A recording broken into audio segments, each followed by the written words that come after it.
Hallelujah, hallelujah. परमेश्वर के नाम की स्तुति हो। आप सबका परमेश्वर के भवन में स्वागत है। जो आप लोग दूर से देख रहे हैं, समय का इंतजार करते हैं कि परमेश्वर के वचन का सुनने को, आप प्रभु के वचन को सुने, प्रभु के वचन से आशीष पाएं। और जब प्रभु आपको आशीष देता है, इन वचनों को आप दूसरों तक पहुंचाएं, ताकि और लोग भी परमेश्वर के वचन को सुनकर आशीष पाएं। आज हम पढ़ेंगे भजन संहिता, उसका 1 अध्याय 1 और 2 पर। कोई ज़्यादा नहीं, 1 और 2 पर 6 वचन हैं। शायद आप सबको ये 6 वचन बोझबानी याद भी हो सकते हैं।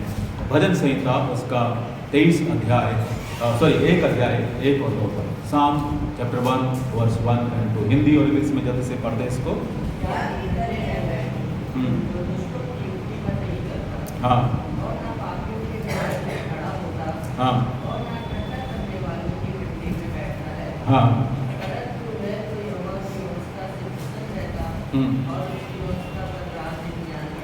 आमीन। परमेश्वर के नाम की जो है स्तुति हो। ये भजन एक, जैसे भजन संहिता का जो पूरा गीत की किताब है, कविता की किताब है, और इसको जो है 5 भागों में बटा हुआ है। और एक भाग इसका ये है कि 1 से लेकर 41 भजन तक एक भाग है इसका। और ये भाग इस प्रकार से कहता है कि पहला जो भजन है, प्रभु उस व्यक्ति के बारे में बात करता है जो परमेश्वर का भय मानता है और परमेश्वर के वचनों के अनुसार चलता है। यहाँ पर इस भजन का लिखने वाला कौन है, साफ नहीं लिखा।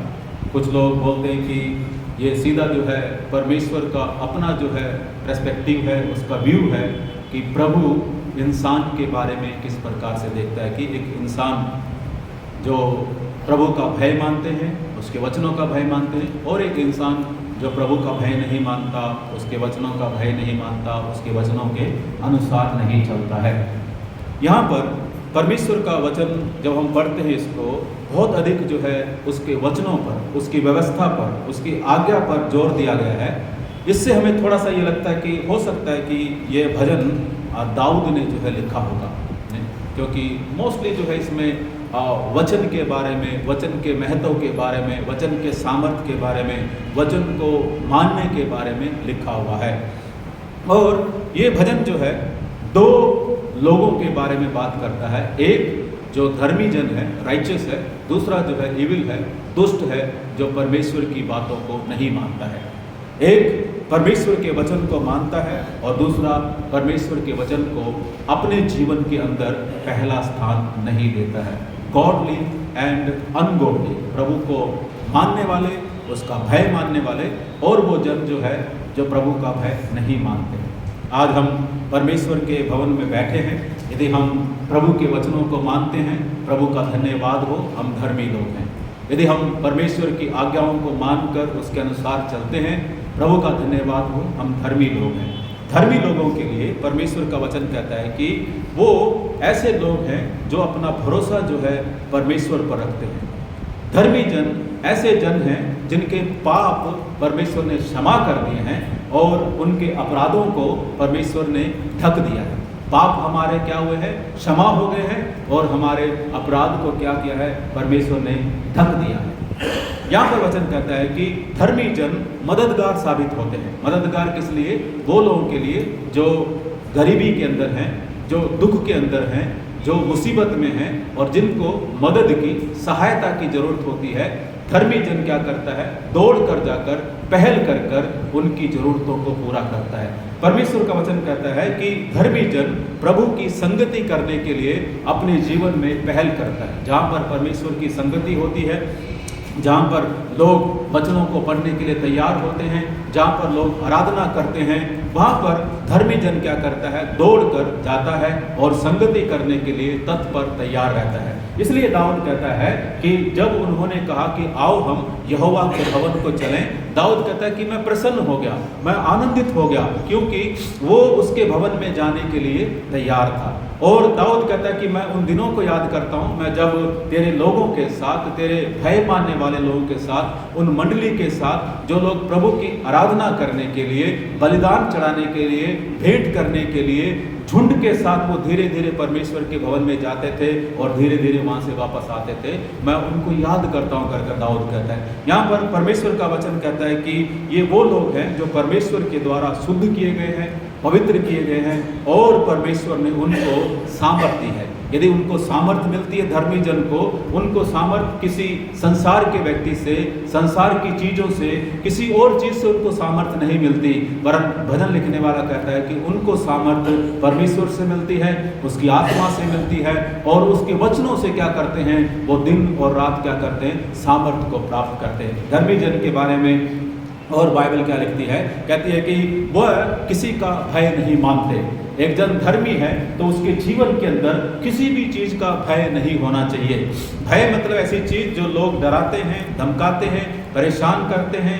हमारे जीवन में इसके अलावा क्या होता है कि बीमारी का भय है, लॉस का भय है, आर्थिक कमी का भय है, अनेक और चीज़ें, असफलता का भय हमारे जीवन में है। ये चीज़ें आकर हमारे जीवन में काम करती हैं। लेकिन यदि एक जन जो धर्मी है वो क्या करेगा, प्रभु पर भरोसा रखेगा, परमेश्वर का भय मानेगा और किसी चीज़ का भय नहीं मानता, तो परमेश्वर क्या करता है, उसको साथ लिए चलता है। यहाँ पर वचन कहता है कि एक धर्मी जन समझौता नहीं करते।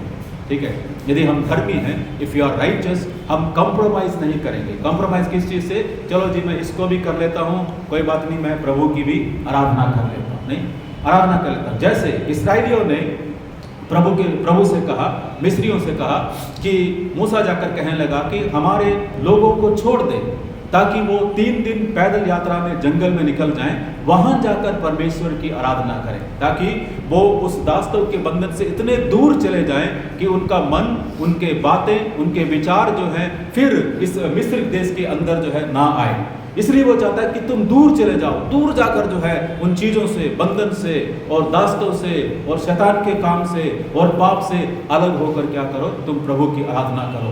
हम कंप्रोमाइज करके, समझौता कर कर क्या नहीं कर सकते, परमेश्वर की आराधना नहीं कर सकते कि मैं पाप में भी जीवन बिताऊं और साथ साथ जो है प्रभु की भी आराधना करो। इसलिए प्रभु यीशु मसीह ने साफ रूप से कहा है कि कोई भी मनुष्य 2 स्वामी की सेवा नहीं कर सकता। कोई भी मनुष्य 2 नावों पर पांव रखकर नदी को, समुद्र को पार नहीं कर सकता है। आइदर आप जो है इस स्वामी की सेवा करें या आप उसकी सेवा करें। आप संसार में रहकर संसार को प्रसन्न करते हुए अपने परमेश्वर की सेवा या परमेश्वर को प्रसन्न हम नहीं कर सकते हैं। आखिर में कहता है कि जो गॉडली हैं, जो धर्मी हैं, जो प्रभु का भय मानते हैं, वचन कहता है कि वो परमेश्वर का आज्ञा मानते हैं जब तक वो जीवित है।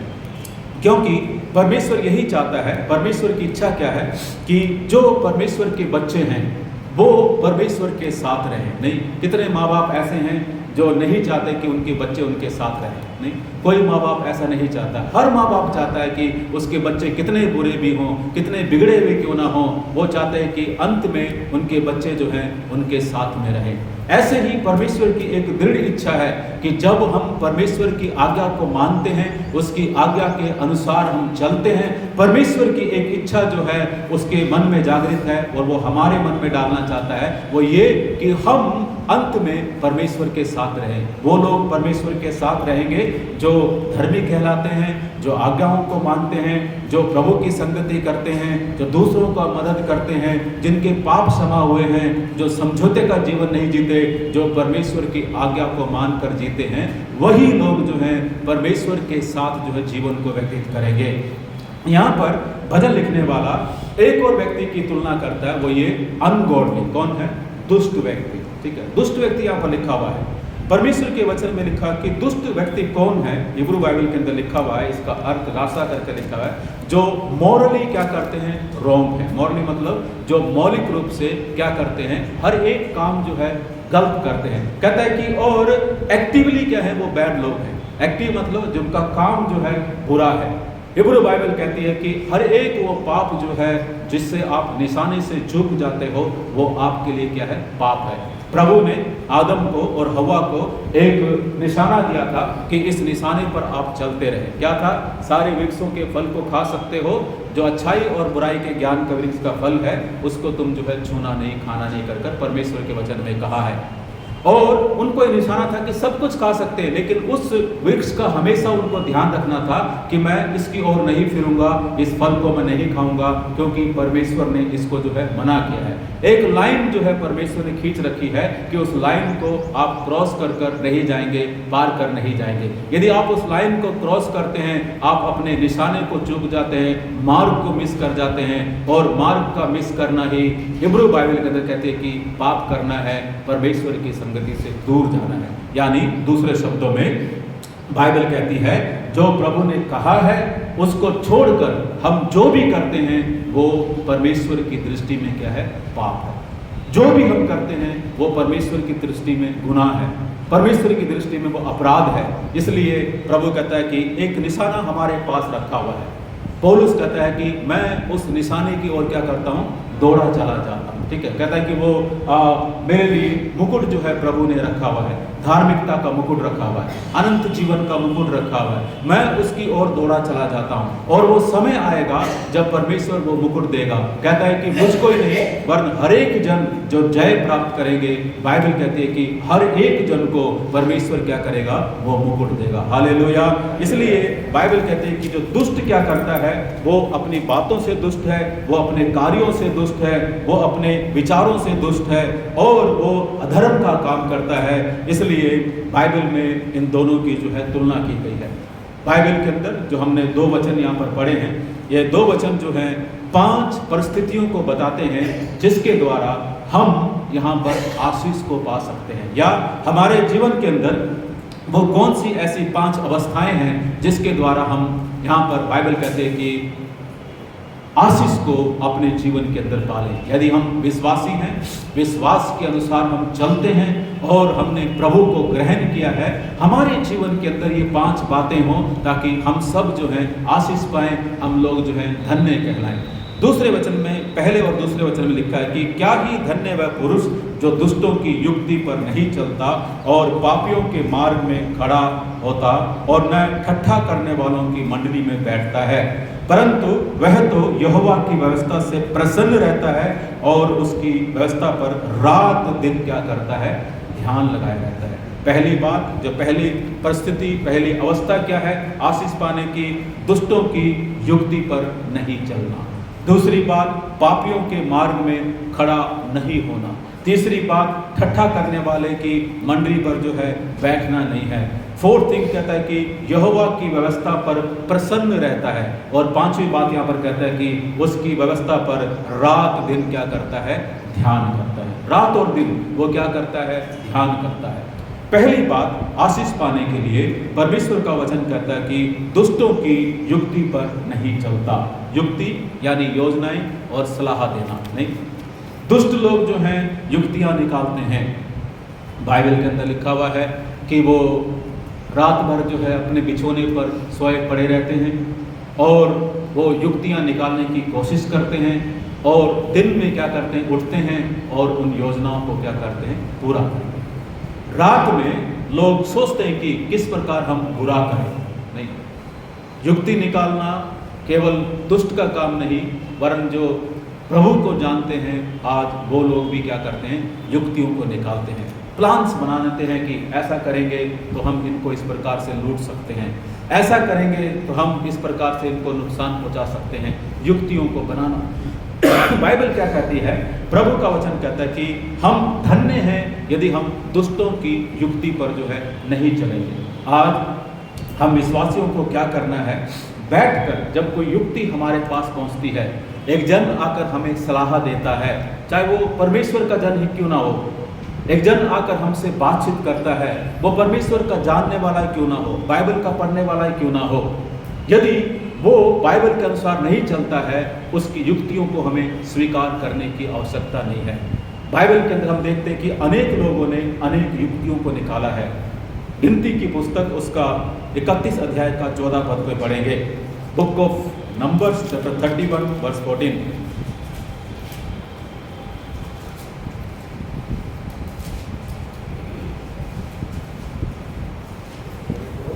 31, 14, 16, sorry 16।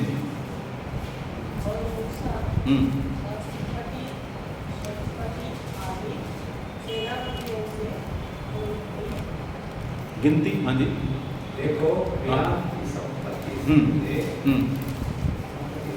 सम्मति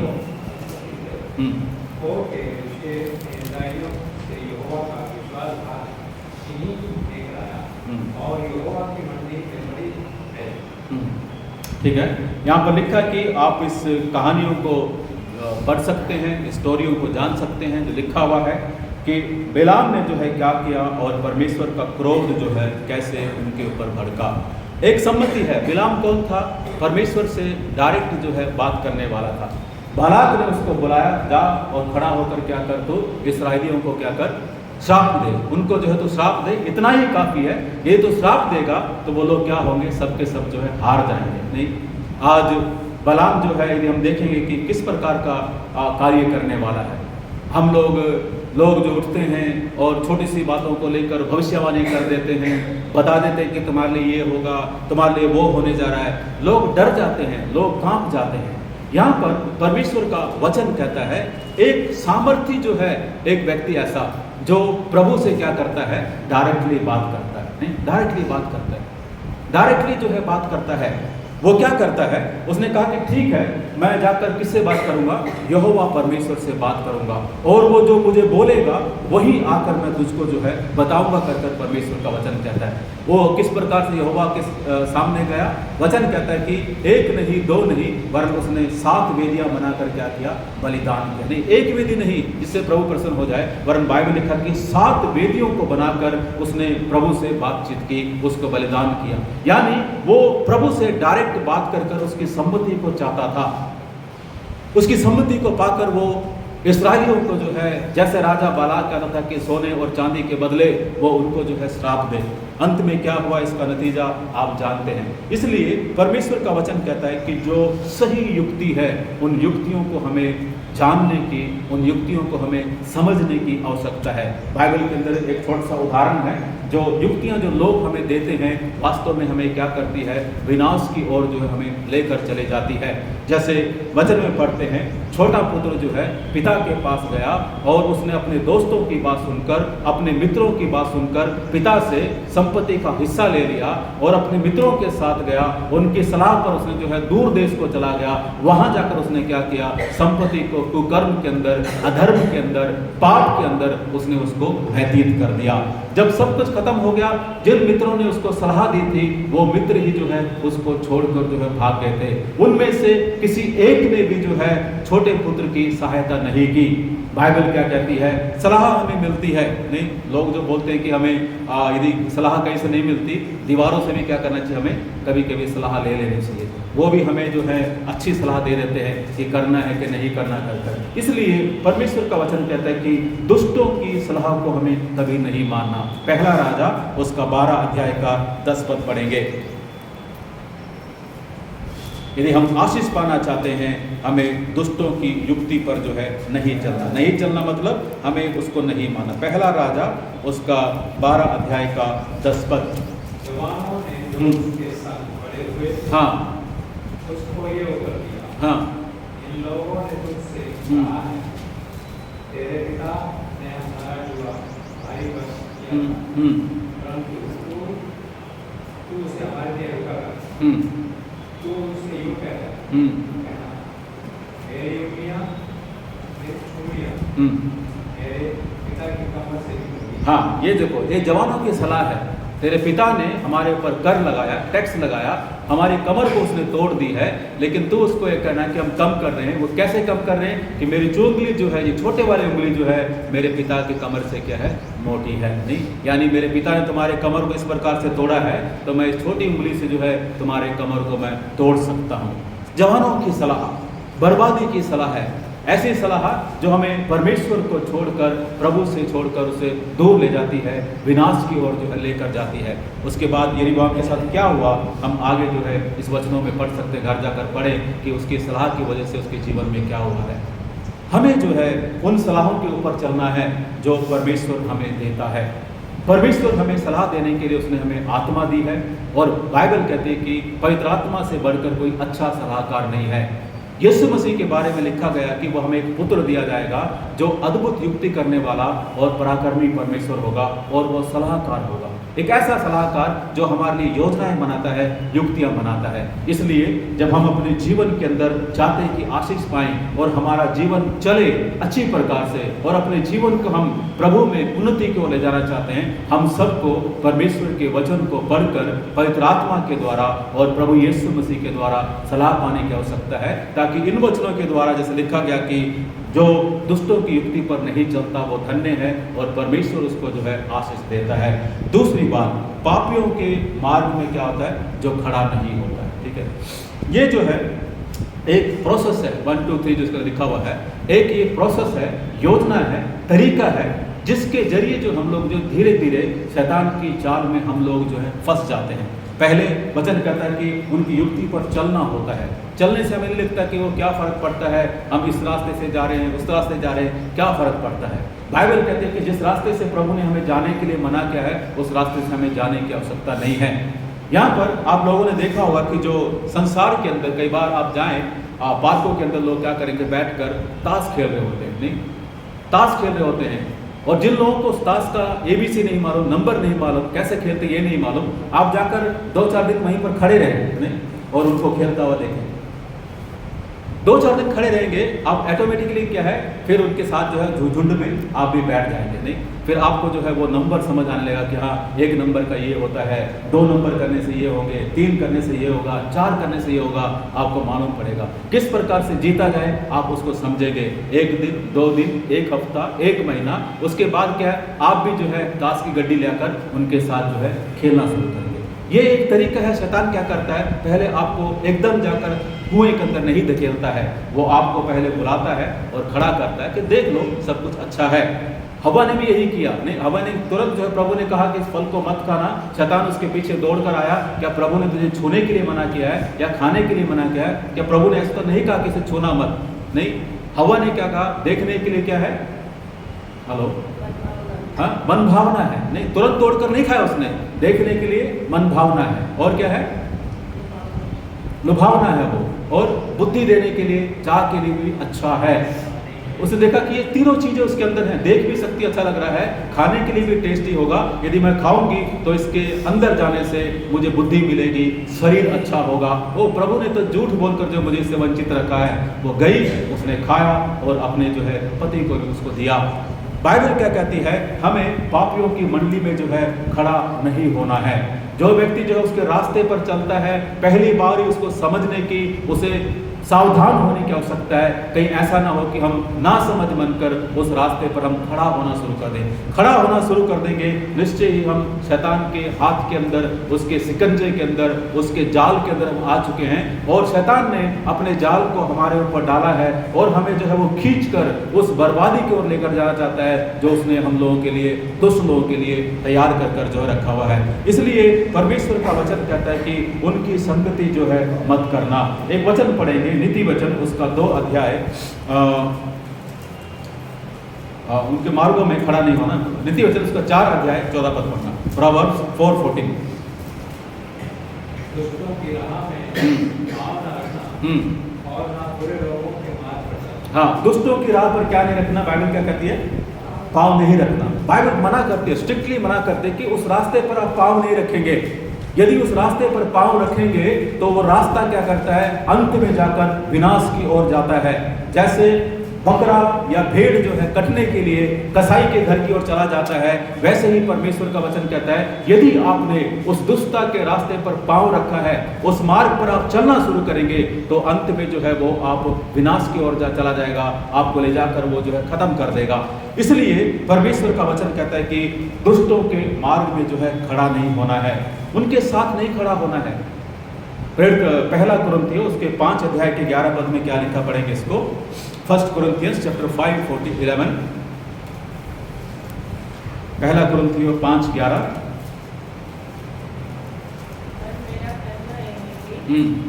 यदि कोई भाई कहला कर व्यभिचारी या लोभी या मूर्ति पूजक या गाली देने वाला या या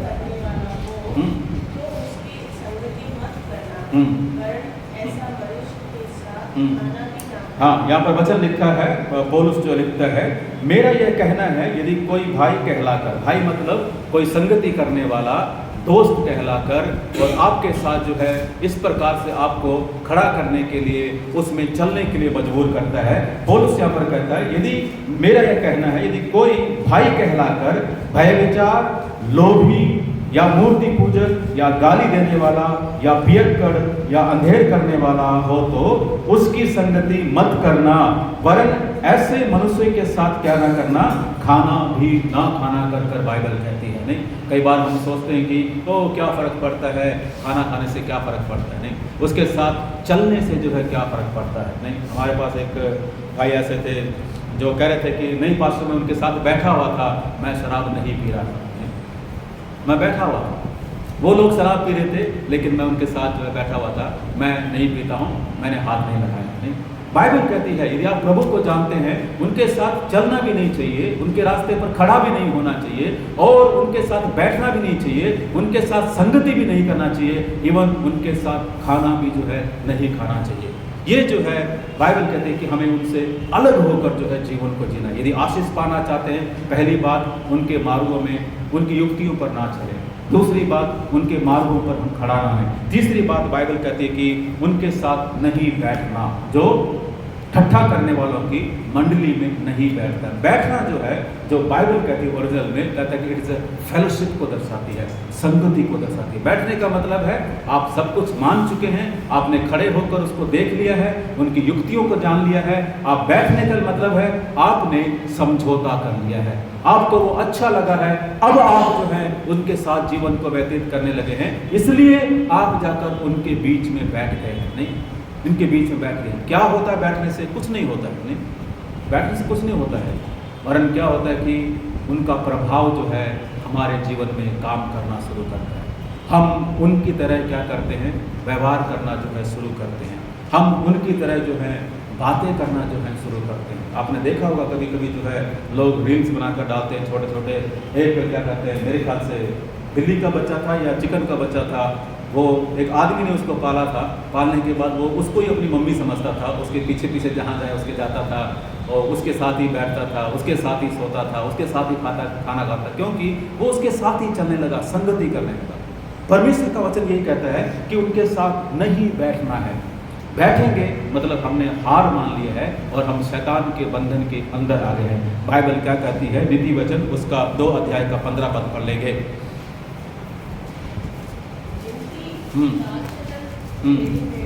हाँ, हाँ,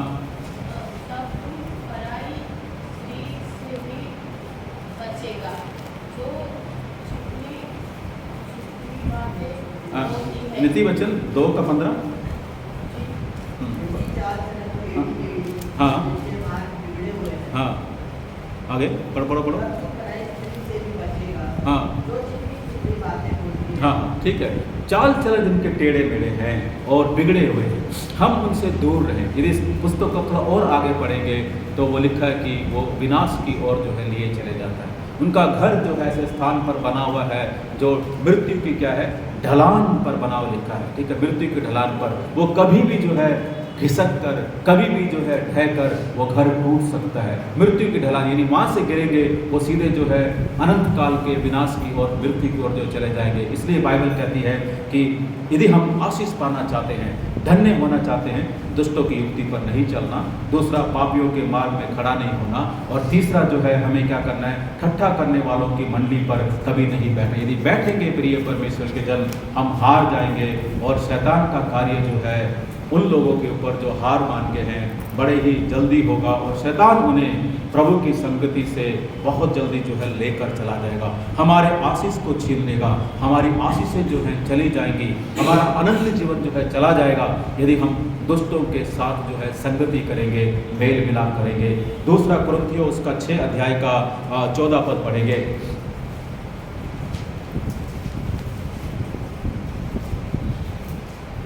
याद होगा शायद आपको, बहुत ही अच्छा वचन है, दूसरा कुरिन्थियों 6:14। अपनी सामर्थ से प्रभु को जिलाया और हमें भी जिलाएगा। अविश्वासियों के साथ हाँ। समान जुए में ना जुटो। अविश्वासियों के साथ क्या करें? समान जुए में ना जुटे, असमान जुए में ना जुटे। अविश्वासी और विश्वासी के साथ एक अंतर होना चाहिए, एक फर्क होना चाहिए। इसलिए प्रभु ने क्या कहा कि अंत के दिन में जब प्रभु यीशु मसीह सिंहासन पर बैठकर न्याय करेंगे, वो क्या करेंगे? भेड़ों से कहेंगे कि मेरे कहाँ जाए? मेरे, बोलिए, भेड़ से क्या कहेंगे? मेरे हाथ में देखिए, क्या कहेंगे? दाईं ओर जाइए। नहीं, भेड़ों के मेरे दाईं ओर जाइए। अंतर है उनका कि मेरे दाईं ओर जाओ, वहां पर तुम्हारे लिए जगह है। और बकरियों से कहें क्या कि मेरे बाईं ओर चले जाओ जहां पर विनाश है, क्योंकि वो आज्ञा नहीं मानती है, वो प्रभु की वाणी को नहीं सुनती हैं। उनको डंडे मारकर, उनको पीट कर, लताड़ कर जो है झुंड में वापस मिलाना पड़ता। नहीं, भेड़ों को एक सीटी मारो, सारी की सारी भेड़ें जो है दौड़ती हुई आएंगी, बाड़ा खोल दो और वो अपने आप जो है जमा हो जाएंगी। लेकिन बकरियां क्या है? सब कोई पेड़ पर चढ़ी होंगी, कोई झाड़ियों के ऊपर चढ़ी होंगी। चरवाहा वापस जाएगा, डंडे मार मार कर उन्हें वापस लाएगा, क्योंकि वो कहना नहीं मानती हैं, स्वभाव से कहना नहीं मानती हैं। इसलिए परमेश्वर का वचन कहता है, अविश्वासी के साथ असमान जुए में ना जुटो। उनका और तुम्हारा कोई नाता नहीं है, परमेश्वर के मंदिर का नाता नहीं है, बलियाल का, मसीह का नाता नहीं है, मूर्तियों का और जीवित परमेश्वर का नाता नहीं है, रोशनी का और अंधकार का कोई नाता नहीं है। हम अलग हैं, हमें अलग होकर जो है अलगाव का जीवन हमें जीना है। यदि हम परमेश्वर की संतान और रोशनी की संतान कहलाना चाहते हैं, प्रिय परमेश्वर के जन, हमें अंधकार के लोगों के रास्ते पर, युक्तियों पर नहीं चलना, वहां पर खड़ा नहीं होना, वहां पर बैठना नहीं है, उनसे अलग होकर चलना है, ताकि प्रभु की आशीष हमारे जीवन में आए। यहाँ पर 4th पद कहता है, क्या कहता है? He delights in the law of the Lord। वो परमेश्वर के व्यवस्था पर क्या करता है? प्रसन्न रहता है। यदि हम आशीष को पाना चाहते हैं, हमें परमेश्वर की व्यवस्था पर क्या होगा? प्रसन्न रहना होगा। कितने लोग परमेश्वर की व्यवस्था पर प्रसन्न रहते हैं? बाइबल को पढ़कर नहीं, हम बाइबल को पढ़कर हमें प्रसन्न होने की आवश्यकता है। हम ये ना कहें कि वो पास्टर ने बाइबल पढ़ने के लिए बोला है, ये भी एक बोझ जो है मेरे ऊपर डाल दिया है, इसको मुझे पढ़ना करके नहीं। बाइबल को पढ़ने के लिए चेष्टा जो है, इच्छा जो है, कहाँ से आनी चाहिए? हमारे अंदर से आनी चाहिए। मैं नहीं कहूँगा कि आप बाइबल पढ़िए करके नहीं। कई बार जो है लोग एक नियम बनाते कि हाँ पढ़ना है, पढ़ना है, पढ़ना है, पास्टर के डर के मारे क्या है, चलो एक रीडिंग मार लेते हैं। वो आपके जीवन में काम नहीं करेगा। नहीं, मेरे डर के मारे थोड़ी आप स्वर्ग जाएंगे, कोई नहीं जाने वाला सकते। मेरे डर के मारे कहेंगे तो आप सबके सब यही रह जाएंगे, कोई हम लोग जो स्वर्ग नहीं जाएंगे। हमें परमेश्वर का भय मानना है, परमेश्वर की बातों को करना है। कहता है कि वह व्यक्ति परमेश्वर की व्यवस्था पर क्या करता है? प्रसन्न रहता है, आनंदित रहता है, खुश रहता है। जब परमेश्वर की व्यवस्था पढ़ी जाए, वो कहता है कि मैं प्रसन्न रहता हूं। दाऊद कहता है कि मैं परमेश्वर तेरे वचनों को क्या करता हूं? सोने से और कुंदन से भी अधिक क्या करता हूं? मैं उसको चाहता हूं। ठीक है, कहता है एक तरफ सोना रख दो, एक तरफ कुंदन रख दो। कुंदन मतलब कोई और चीज़ नहीं है, वरन क्या है? It's a pure gold. जो 24 कैरेट का गोल्ड जो होता है, जिसमें कोई मिलावट नहीं, उसको कुंदन कहते हैं। सोना, कुंदन, हीरे, जवाहरात मेरी तरफ रख दो, और मुझसे कोई कहे कि तुझे क्या चाहिए, कहता है कि मैं परमेश्वर की व्यवस्था को ही क्या करूँगा? चुनूंगा। दाऊद जो है अपने महल को, अपने सिंहासन को, अपने बादशाही को, अपने राजसी ठाट बाट को, अपने खाने पीने को, अपने नौकरों को, अपने क्या कहते हैं मुकुट को, ये सब को जो है छोड़ना के लिए तैयार है। इसलिए एक चीज़ के लिए कि परमेश्वर के आंगन में, उसके द्वार में, अंदर भी नहीं कहता उसके आंगन में मुझे एक दिन मिल जाए। नहीं, सोचिए एक राजा जो है अपने महल को छोड़कर परमेश्वर के आंगन में एक दिन सोने के लिए तैयार है। अपने सिंहासन को छोड़कर, अपने सोने के पलंग को छोड़कर, अपने सोने के मुकुट को छोड़कर, अपना जो है वो खाना जो राजाओं को मिलता उसको छोड़कर, अपने दाखरस को छोड़कर, अपने नौकर चाकरों को छोड़कर, अपनी सेनाओं को छोड़कर, कहता है कि एक दिन मुझे मिल जाए, मैं प्रभु जो है तेरे गेट पर जो है सो सकता हूँ, वहाँ पर रह सकता हूँ। कहता है कि वो एक दिन जो है कहीं 1000 दिन जो है मुझे अच्छे से गुजारने से क्या है बढ़िया है कि एक दिन मैं तेरे आंगन में गुजारूं। दाऊद कहता है कि ये सब चीज़ें मैं परमेश्वर की उपस्थिति के लिए, परमेश्वर की संगति के लिए मैं छोड़ने के तैयार हूँ। इसलिए वचन कहता है कि परमेश्वर तेरा वचन जो है मेरे मुंह में क्या है, शहद के समान मीठा है। उसकी व्यवस्था से लोग कितने प्रसन्न हैं, कितने खुश हैं, कितने आनंदित हैं उसकी व्यवस्था से कि वो प्रसन्न रहते हैं, क्योंकि उनको मालूम है कि इसमें प्रसन्न रहने से हमारे जीवन में क्या है, परमेश्वर आशीष को उधेलेगा। सारी आशीषें आप बाइबल को पढ़ना शुरू करिएगा, बेशक रीडिंग के लिए पढ़ें, आप पढ़ते रहिएगा, पढ़ते रहेगा, पढ़ते रहेगा, आप देखेंगे कि आपके जीवन में परमेश्वर किस प्रकार से आशीष को लेकर आता है। मजबूरी से मत पढ़िएगा, जैसे बाइबल को हम लोग मजबूरी से पढ़ते हैं ऐसा ना पढ़ें। इसको पढ़िएगा कि परमेश्वर का लव लेटर आपके लिए है, एक प्रेम पत्र परमेश्वर ने आपके लिए भेजा है। आप ढूंढ ढूंढ कर उसको पढ़िएगा और खोल खोल कर परमेश्वर के वचन को पढ़िएगा। जितना अधिक इसको पढ़ेंगे उतना अधिक इसका स्वाद, उतना अधिक इसकी महत्व, उतना अधिक इसका जो है सामर्थ्य आपके जीवन के अंदर बनता जाएगा और बनाता जाएगा। इसलिए हम परमेश्वर के वचनों को, उससे प्रसन्न रहने को अपने जीवन में पहला स्थान दें। भजन संहिता 119 का भजन 72 पद पढ़ेंगे। साम 119 वर्स 72, जल्दी जल्दी पढ़ देना। हाँ, क्या लिखा है?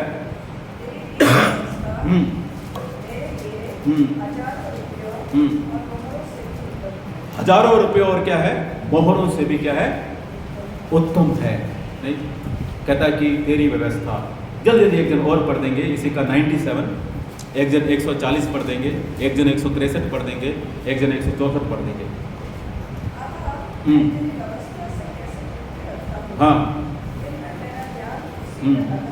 कैसा दिखता है, शुरुआत कैसे करता, आहा, नहीं, उसको पढ़कर क्या है, आनंद आ गया है। कई बार हम लोग अच्छी चीज़ों को देखकर हमारे मुंह से अनायास ही निकल आता है कि आहा क्या बढ़िया चीज़ है। नहीं, कहता कि तेरे वचन को पढ़कर दाऊद कहते इतना मजा आ गया, वो अपने आप कहता आहा तेरा वचन क्या है, मेरे लिए कितना ही जो है अच्छा है। फिर पढ़ेंगे इसको।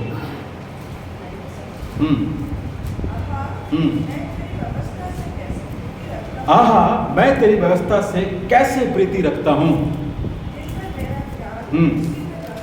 दिन भर मेरा ध्यान जो है उसी में लगा रहता है। कहता है कि किस प्रकार से मैं प्रीति रखता हूँ, कितना प्रेम मैं उससे करता हूँ, कितना मैं तुझसे लिपटा रहता हूँ। कहता है कि दिन भर मेरा ध्यान, दो मैं सिंहासन पर बैठा रहूँ, दो मैं परमेश्वर राज्य करूँ, दो मैं घूमता रहूँ, लेकिन मेरा ध्यान क्या है, परमेश्वर तेरी ओर जो है लगा रहता है। इसलिए हमें परमेश्वर के वचनों को जो है पढ़ने की जो है आवश्यकता है और परमेश्वर के वचन पर जो है प्रसन्न होने की आवश्यकता है। यहाँ पर एक और जो लास्ट पद कहता है वो कि धन्य व्यक्ति जो आशीष पाने के योग्य हैं, जो क्या करते हैं, दुष्टों की युक्ति पर नहीं चलते। नंबर 2 क्या है, और उसके मार्गों पर खड़ा नहीं होते। और नंबर 3 उनकी मंडली में बैठते नहीं। और नंबर 4 वो उसकी व्यवस्था पर क्या करते हैं, प्रसन्न रहते हैं। और नंबर 5 क्या है, वो दिन और रात और दिन क्या करते हैं, उस पर मनन करते हैं। ठीक है, रात और दिन। हम बाइबल कब पढ़ते हैं, हेलो, हम सुबह 5 मिनट के लिए पढ़ लेते हैं, या हम जब ऑफिस जाते हैं तब थोड़ी देर के लिए पढ़ देते हैं। रात को थोड़ा सा हम पढ़ लेते हैं 1-2 वचन और बोलते हैं कि आज का हमारा दैनिक जीवन का खाना क्या हो गया, पूरा हो गया, बाइबल को बंद करो और सो जाओ। नहीं, हम लोग बड़े खुश हो जाते हैं। लेकिन यहाँ पर लिखने वाला कहता है कि यदि आप आशीष पाना चाहते हैं, धन्य होना चाहते हैं, कहता है कि मैं तेरी व्यवस्था पर रात और दिन क्या करता हूँ, मनन करता हूँ। ठीक है, रात में भी परमेश्वर में मनन करता हूँ और दिन में भी मैं परमेश्वर मनन करता हूँ। ठीक है, परमेश्वर की व्यवस्था पर मनन करना जो है ये केवल एक इच्छा नहीं है हमारी कि हम मनन करें, या आशीष पाने के लिए हमको जो है मनन नहीं करना है, वरन परमेश्वर के आज्ञाओं पर, व्यवस्था पर मनन करना ये परमेश्वर की ओर से क्या है, आशीष है। ये परमेश्वर की ओर से आज्ञा है। यदि आप जीवन में आशीष पाना चाहते हैं और जीवन में सफल होना चाहते हैं, यहोशू 1:8 क्या कहता, पढ़ेंगे इसको, जल्दी से पढ़ देंगे। यहोशू 1:8 व्यवस्था की यह पुस्तक तेरे चित्त से कभी ना उतरना पाए। यानी दिन और रात और दोपहर में चलते हुए, सोते हुए, बैठते हुए, लेटते हुए, खाते हुए, जहां पर भी आप हों, वचन कहता है कि व्यवस्था की ये पुस्तक तेरे चित्त मतलब क्या है, तेरे मन से, तेरे दिल से कभी भी उतरने ना पाए। ठीक है, उतरने मतलब इसको यहां से मत हटाना। आप पढ़िएगा, याद करिएगा, परमेश्वर के वचनों को यहां जमा कर लें, पढ़ें, याद करें, परमेश्वर के वचन को अपने दिल की फ्लॉपी के अंदर, उसके जो है डिस्क के अंदर आप जमा कर लें, ताकि कोई उसको जो है निकाले नहीं। आज समय आ रहा है कि बाइबलों को लोग जला रहे हैं, फाड़ रहे हैं, फेंक रहे हैं, और शैतान की ये योजना है, वो चाहता है कि सारी बाइबलों को छीन कर, जलाकर जो है परमेश्वर के वचनों को वो नष्ट कर दे। लेकिन बाइबल क्या कहती है कि परमेश्वर, तेरा वचन क्या है, स्वर्ग में अनंत काल के लिए क्या है, जीवित है। तेरा वचन हमेशा के लिए स्वर्ग में जो है स्टोर कर रखा हुआ है। परमेश्वर के वचन को हम कभी भी जो है खत्म नहीं कर सकते। ये अनंत का वचन है, अविनाशी वचन है। एक बीज बोलेंगे, इससे अनेकों और जो है वचन जो है उत्पन्न हो जाएंगे।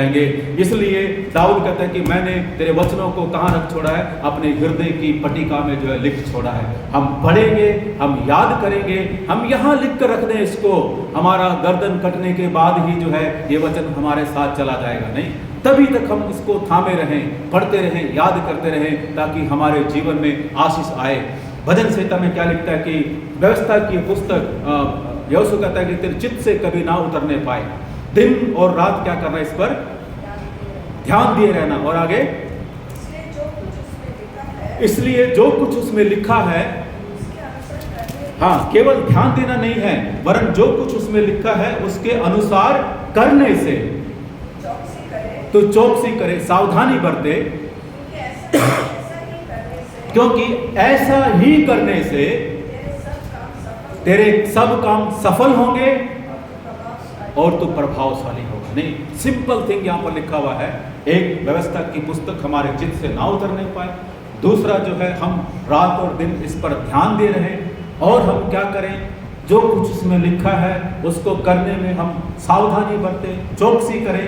यदि ऐसा ही करेंगे हम लोग, कहता है कि जहां कहीं तू जाएगा परमेश्वर तेरे साथ रहेगा, जो कुछ तू करेगा उसमें तू सफल होगा, और साथ में क्या होगा, प्रभावशाली होगा।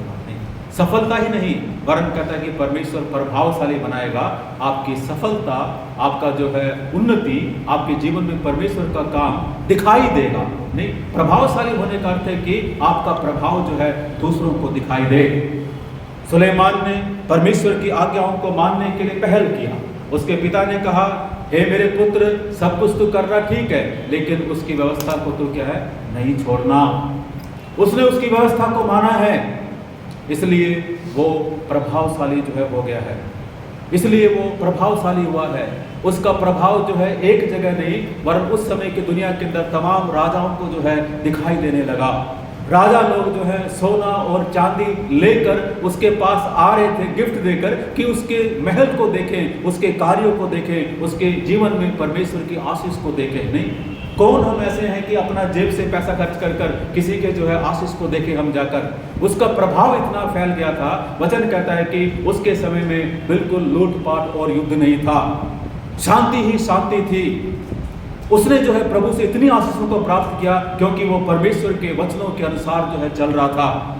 एक स्टोरी में मैंने इस प्रकार से पढ़ा है, सत्य है नहीं मैं नहीं जानता। कहते हैं कि इंग्लैंड की महारानी ने अपने जो है सिंहासन के साथ एक और सिंहासन में बाइबल को जो है रखा हुआ था। कहता है कि वो कहते हैं कि मैं राज नहीं कर रही, मैं सिंहासन पर नहीं बैठी हूँ, लेकिन परमेश्वर क्या है, बैठ कर यहाँ पर क्या है, राज्य कर रहा है। उस देश की उन्नति का, उस देश की बढ़ोतरी का, उस देश की आशीष का कारण यही है कि लोग परमेश्वर के वचन को पहला स्थान देते हैं। 63 उसका 6 पढ़ देना, साम 63 उसका 6।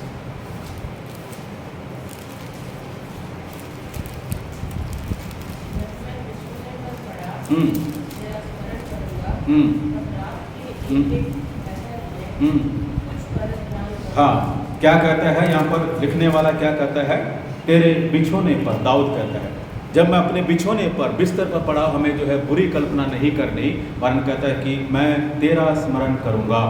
जो तूने आशीष दी है, जो तूने मुझसे बात किया है, तेरे वचनों पर, तेरे आज्ञाओं पर, तेरे बातों पर मैं क्या करूँगा, ध्यान करूँगा। और इतना ही नहीं कहता है कि रात के एक एक पहर में मैं तुझ पर क्या करूँगा, धन्यवाद, ध्यान करूँगा। एक एक पहर में मैं 1 बजे उठूँगा, तेरे वचन का पहर करूँगा, ध्यान दूँगा। 2 बजे उठता हूँ तो भी मैं जो है ध्यान करूँगा। एक पहर, जो दिन के उस समय पहर होते थे 3-3 घंटे के बाद, वो एक एक पहर में उठकर जो है परमेश्वर के वचन का जो है ध्यान करता था। हमें परमेश्वर के वचनों पर इसी प्रकार से ध्यान करना है। हमें परमेश्वर के वचनों को इसी प्रकार से मानना है।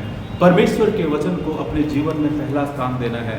दाऊद कहता है कि प्रभु तेरे वचन से मैं इतना प्रेम करता हूँ, 119 के 62 में लिखा हुआ है कि जैसे कोई बड़ी लूट पाकर क्या करता है, प्रसन्न हो जाता है। नहीं, जब लोग जाते हैं, लड़ाई करते हैं, दूसरे देशों को लूटते हैं, वहाँ पर सोना और चांदी और हीरे जवाहरात, वहाँ के पशु, वहाँ के खेती, वहाँ का अनाज, सब कुछ लूट ले आते हैं और बड़ी प्रसन्नता के साथ, आनंद के साथ अपने देश पहुँच जाते हैं कि हमने जो है उनको ख़त्म कर दिया है, सब लूट कर आ गए हैं, हमारे पास बहुतायत से धन आ गया है, बड़ा जश्न मनाते हैं, आनंद मनाते हैं। दाऊद कहता है कि तेरे वचन प्रभु जी मेरे लिए ऐसा ही प्रसन्नता है। तेरे वचन को पढ़कर मैं ऐसा महसूस करता हूँ कि मैंने बड़ा लूट जो है इकट्ठा कर लिया हो, बड़ा धन मैंने इकट्ठा कर लिया हो, बड़ी संपत्ति जो है मेरे पास आगे बढ़कर, जो दाऊद कहता है। 119 का 148 वचन पढ़ देंगे। मेरी आँखें रात के एक-एक पहर में खुली, मैं तेरे वचन 119 148 क्या कहता है, मेरी आँखें रात के एक-एक पहर में खुल गई, मैं तेरे वचन पर ध्यान करूँगा। हाँ, मैं तेरे वचन पर जो है ध्यान करूँगा। ये हमारे लिए निश्चय जो है ज़रूरी है कि हम प्रभु के वचन का ध्यान जो है दिन और रात करें। यदि हम परमेश्वर के वचन से आशीष को पाना चाहते हैं, प्रिय परमेश्वर के जन, उसके वचनों से हम लोग जो है आशीष को पाना चाहते हैं। हम चाहते हैं कि प्रभु हमें धन्य कहे और प्रभु ये कहे कि तुम धन्य हो। हम क्या करें? पहली बात, दुष्टों की युक्ति पर हम क्या करें? ना चलें। दूसरी बात क्या है, बोलिएगा? पहली बात, दुष्टों की युक्ति पर नहीं चलना। नंबर 2, उसके मार्गों में खड़े ना होना। और नंबर 3, उसकी संगति में जो है दुष्टों की मंडली में हमको जो है नहीं बैठना। और नंबर 4, उसकी व्यवस्था पर, उसकी आज्ञाओं पर क्या करना है? प्रसन्न रहना है, आनंदित रहना है, खुश रहना है। और उसके बाद नंबर 5, रात और दिन परमेश्वर के वचन पर क्या करना? हमें मनन करना है। हम प्रसन्न रहें, हम मनन करते रहें ताकि प्रभु की आशीषें हमारे जीवन में आ जाएं। आशीषें सिंपल वर्ड में यहाँ पर लिखने वाला कहता है, वह व्यक्ति उस वृक्ष के समान होगा जो बहते हुए नाले के किनारे लगाया गया है, जिसके पत्ते कभी मुरझाते नहीं हैं और जो अपनी ऋतु में क्या करता है? फल देता है। अपनी ऋतु में क्या करता है? फल देता है। दूसरे शब्दों में, when the time is coming, जब आपका समय आता है उठने का, बढ़ने का, आपके प्रगति को, आपकी आशीष को, आपके सक्सेस को कोई भी जन जो है रोक नहीं सकता। आपके समय में जब प्रभु ने आपके लिए नियुक्त किया, मेरे लिए नियुक्त किया है, वो अवश्य जो है परमेश्वर पूरा करेगा। ठीक है, यहाँ पर लिखा है कि वह उस वृक्ष के समान है जो बहती हुई नालियों के किनारे लगाया गया है। उगकर आया नहीं है, लगाया गया है। नहीं, डिफरेंस एक ये कि उस नाली के किनारे पर्पसफुली लगाया गया है, उसको कल्टीवेट करते हैं, खुदाई करते हैं, खाद डालते हैं, उसको छांटते हैं, उसको काटते हैं, उसकी देखभाल करते हैं ताकि वो फले और फल लेकर आए। ऐसे नहीं कि वो अपने आप उगाया है जंगली पेड़ की तरह, उसको कोई खाद देने वाला नहीं, उसको कोई पानी देने वाला नहीं। बारिश हुई तो ठीक है, नहीं हुई तो वो सूख कर जो है मर जाएगा। ये पर्पसफुली परमेश्वर ने विश्वासियों को, अपने लोगों को बहते हुए नाले के किनारे जो है लगाया गया है। वो बहता हुआ नाला क्या है? वो बहता हुआ नाला जो है परमेश्वर का वचन है। हालेलुया। हम अपने आप को परमेश्वर के वचन के किनारे पर लगा लें, रोक लें, ताकि वहाँ से जो है हमें तमाम पानी, तमाम जो नरिशमेंट, तमाम खाद मिलता रहे।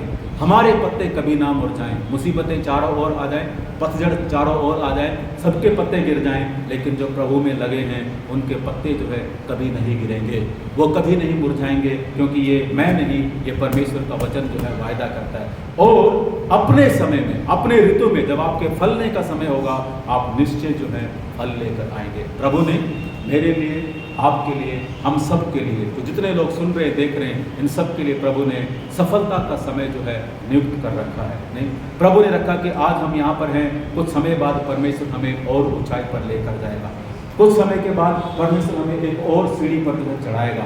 कुछ समय पर परमेश्वर आकाश के झरोखों को खोलकर हमारे पर आशीष को उंडेलेगा। उसके लिए क्या है, हमें तैयार रहना है, और उसके लिए हमें दुष्टों की युक्ति पर नहीं चलना, हमें उसके मार्गों में खड़ा नहीं होना, हमें उसके मंडली पर नहीं बैठना, हमें प्रभु की व्यवस्था पर हमें क्या करना है, प्रसन्न रहना है। और लास्ट में बाइबल कहती है हमको क्या करना है, दिन और रात जो है परमेश्वर की व्यवस्था पर मनन करना है। दिन और रात उसकी व्यवस्था पर हमें ध्यान देना है। दिन और रात जैसे बाइबल में लिखा है, उसी प्रकार हमें परमेश्वर की व्यवस्था के अनुसार हमें जो है चलना है। एक जगह पर दाऊद कहता है, परमेश्वर तेरी व्यवस्था के कारण मैं तेरी 7 बार क्या करूँगा, स्तुति करूँगा, कर बाइबल में लिखा है। तेरी व्यवस्था के कारण, जो तेरे बाइबल लिखा है ना परमेश्वर, इसको मैं पढ़ूंगा और दिन में 7 बार तेरी स्तुति करूंगा। हम तो एक बार प्रार्थना करते हैं, एक बार प्रभु को धन्यवाद देते हैं। कोई अच्छी चीज़ होगी, वो प्रभु का धन्यवाद होगी, मुझे अच्छा मिल गया है। कोई प्रमोशन मिला, हम प्रभु का धन्यवाद करते हैं, मुझे प्रमोशन मिल गया है। लेकिन दाऊद कहता है कि बिना किसी वजह के, बिना किसी प्रमोशन के, बिना किसी कारण के, केवल तेरे वचन को पढ़कर, व्यवस्था को पढ़कर परमेश्वर में क्या करूँगा, 7 बार मैं तेरी स्तुति करूँगा। यदि हम आशीष पाना चाहते हैं प्रिय परमेश्वर के जन, इस महीने प्रभु हमसे कहता है कि यदि हम धन्य होना चाहते हैं, हम अपने आप को परमेश्वर के वचन के पास जो है रोक लें। हम अपने आप को परमेश्वर के वचनों के पास जो है रोक लें। भजन संहिता 119 उसका 164 पद लास्ट में पढ़कर हम समाप्त करेंगे। 119, 164। हाँ, हाँ, तेरे धर्म में, ठीक है, तेरे धर्म में नियमों के कारण, व्यवस्था के कारण मैं प्रतिदिन, एक दिन नहीं वरन कहता है कि हर दिन मैं 7 बार तेरी क्या करूँगा, स्तुति करूँगा। तेरी व्यवस्था से प्रीति रखने वालों को क्या मिलती है, बड़ी शांति होती है और उनको कुछ ठोकर नहीं लगती। हालेलुया, परमेश्वर के नाम की स्तुति हो। जो उसके बातों पर विश्वास करते हैं, जो उसकी व्यवस्था पर विश्वास करते हैं, उनको कभी ठोकर नहीं लगेगी, और वचन कहता है कि उनको बड़ी शांति मिलेगी। आइए हम लोग आंखों को बंद करें और प्रभु से प्रार्थना मांगे, प्रभु से दुआ मांगे कि परमेश्वर हमारी सहायता कर, प्रभु हमारी मदद कर पिता परमेश्वर, ताकि हम ना दुष्टों की युक्ति पर चलें, ना उनके मार्गों में खड़े हों, ना उनकी मंडली में बैठें। ओ प्रभु जी, तेरी व्यवस्था पर प्रभु जी हम प्रसन्न होने वाले बने, तेरे प्रभु जी व्यवस्था पर हम रात और दिन मनन करने वाले बने। यदि हम ऐसा करते हैं प्रभु, निश्चय ही उस फलदायी वृक्ष के समान जो बहते हुए नाले के किनारे लगाया गया है, परमेश्वर हमें आशीष देगा। आइए हम सब प्रार्थना में जाएं, आंखों को बंद करें और प्रभु से विनती करें। पिता परमेश्वर, हम आपके नाम को धन्यवाद, स्तुति, महिमा और तारीफ चढ़ाते हैं प्रभु। तेरे वचनों के लिए प्रभु हम आपका धन्यवाद करते हैं। प्रभु, आपके वचन की महत्व क्या है, आपका वचन का मूल्य क्या है प्रभु जी, ये कुंदन से भी बढ़कर, सोने से भी बढ़कर है प्रभु जी, बहुमूल्य हीरे और जवाहरात से बढ़कर है पिता परमेश्वर। दाऊद प्रभु जी अपने सिंहासन से, अपने राजकीय प्रभु जी और उस आराम से बढ़कर तेरे वचनों को वो पहला स्थान देता है। प्रभु हमारी सहायता करें, यहाँ पर जो सुन रहे हैं, दूर से जो लोग देख रहे हैं प्रभु जी, तेरे वचनों को जो सुनने वाले हैं, पढ़ने वाले हैं, अपने जीवन के अंदर तुझको पहला स्थान दें, तेरे वचनों को पहला स्थान दें पिता परमेश्वर। यदि हम ऐसा करते हैं प्रभु जी, तेरा वचन कहता है कि तेरे वचनों को मानने से हमें बड़ी शांति मिलेगी और हम प्रभु जी ठोकर नहीं खाएंगे, हमारे पत्ते कभी नहीं मुरझाएंगे, हमारे अंदर जीवन की कमी नहीं होगी और हम प्रभु जी, हम परमेश्वर, हमारे बच्चे परमेश्वर, हमारे लोग प्रभु जी अपने समय पर फलेंगे और फल लेकर आएंगे। प्रभु हम आपके नाम की महिमा करते हैं, हम आपके नाम की तारीफ करते हैं, हम आपके नाम की जय जयकार करते हैं। आदर गौरव महिमा प्रभु तुझको देते हैं, आगे के समय के आपके हाथों में सौंपते यीशु के नाम से प्रार्थना करते हैं। सुन और ग्रहण करें पिता। आमीन आमीन आमीन। हालेलुया।